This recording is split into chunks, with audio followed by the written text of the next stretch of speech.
Assalamualaikum warahmatullahi wabarakatuh. Perkenalkan, nama saya Heri Arianto. Saya adalah mahasiswa Profesi Nurse dari Stikes Muhammadiyah Ciamis. Pada kesempatan kali ini, saya akan melakukan praktek pemeriksaan antenatal care pada Nyonya A. Apakah benar ini dengan Nyonya A?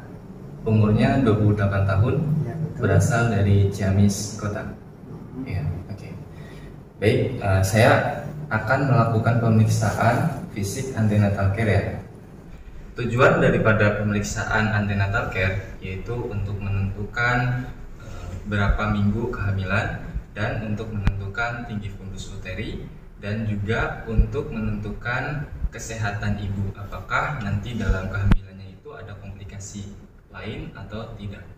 Nah, di sini saya mempersiapkan alatnya. Alat-alat yang dibutuhkan untuk pemeriksaan ini yaitu ada monoaural, terus di sini ada Doppler, terus ada Bangkok, terus di sini ada bak instrumen yang berisi kasa, terus ada alat-alat pemeriksaan fisik, terus di sini ada Medline,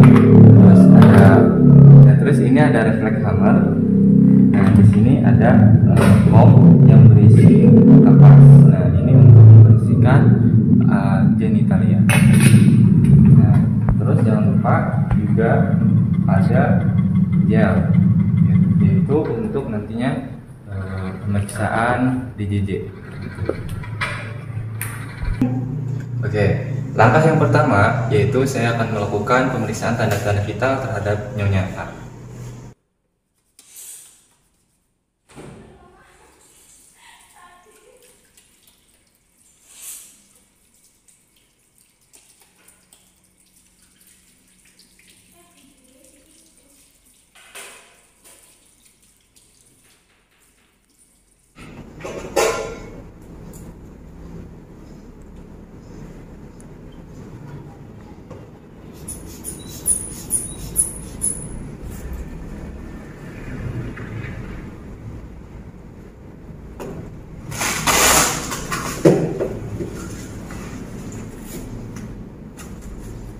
Tekanan darah ibu itu 110/70. Bagus ya? Iya, itu termasuknya bagus. Oke, syukurlah. Sekarang akan meriksa suhunya ya.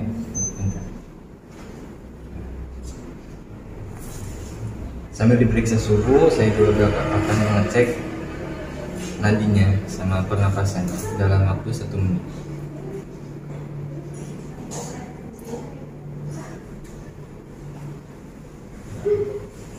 Suhunya 36 dan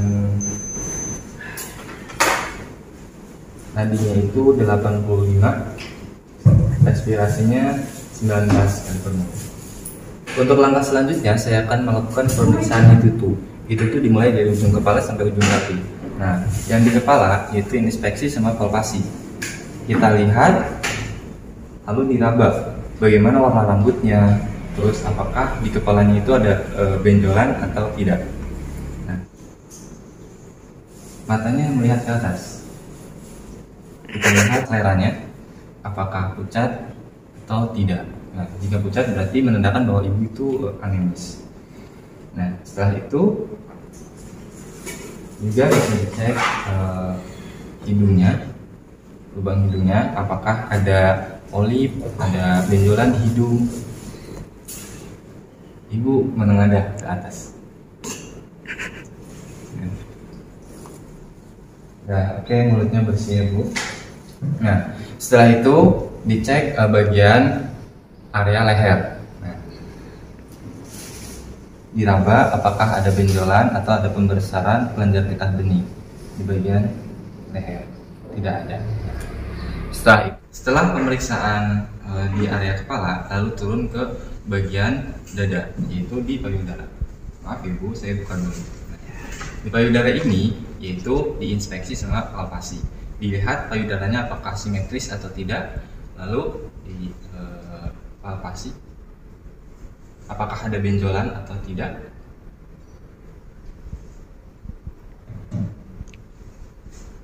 Lalu di area areolanya itu biasanya kalau ibu hamil itu warnanya hitam, dan apakah putihnya itu menonjol atau tidak. Setelah itu lalu pada pemeriksaan Leuport. Di pemeriksaan Leuport yaitu dilihat inspeksi palpasi.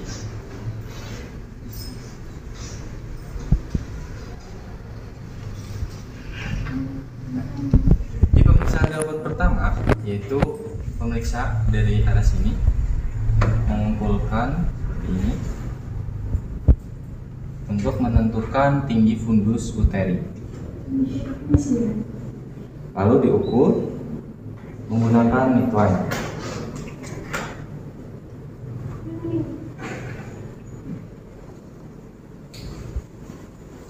Dari simfisis pubis sampai prosesus sampai 29.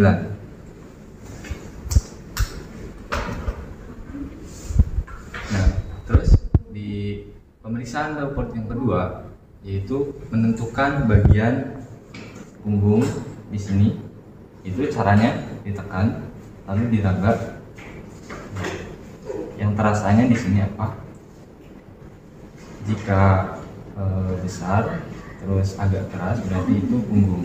Nah, jika bagian kecil-kecil berarti itu ekstremitas. Oke, ini punggung. Itu di pemeriksaan Leuport kedua. Pemeriksaan itu juga bisa kita dengarkan menggunakan Doppler. Lebih jauh.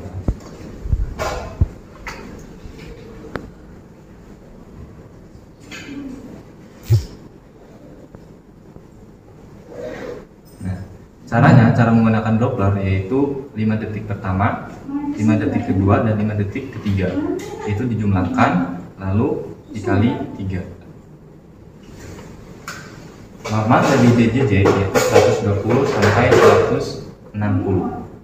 Pada pemeriksaan Leuport ketiga yaitu menentukan bagian bawah janin atau bagian bawah di sini perut ibu. Coba ibu tarik nafas lalu keluarkan pelan-pelan. Nah, oke.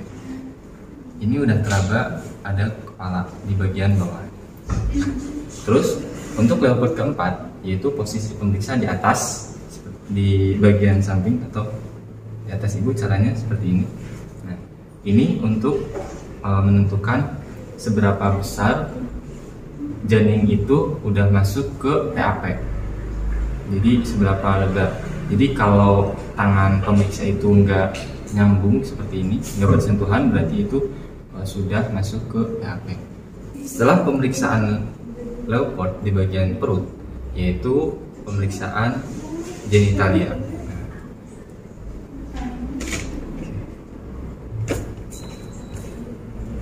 Di genitalia itu harus memakai handscoon. Nah, diperiksa genitalianya itu kebersihan dari genitalianya.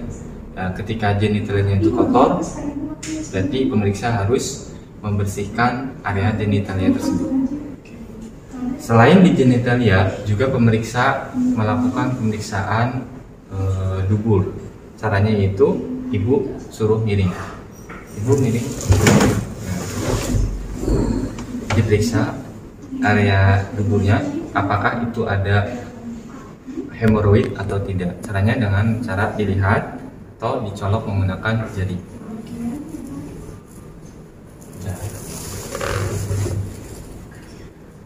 Setelah pemeriksaan genitalia dan area anus, yaitu pemeriksaan di area ekstremitas. Nah, di ekstremitas itu yang pertama yaitu dicek apakah ada udim atau tidak. Biasanya itu pada ibu-ibu hamil itu ada udim dan derajat udimnya itu berapa. Jika derajatnya itu ditekan lalu kembali dalam 2 detik, berarti itu udimnya masih derajat 1 gitu. Oke. Nah, setelah mengecek udim, ada udim atau tidak, lalu mengecek apakah di bagian kaki ibu di sini ada varises atau tidak. Dilihat apakah ada varises atau tidak.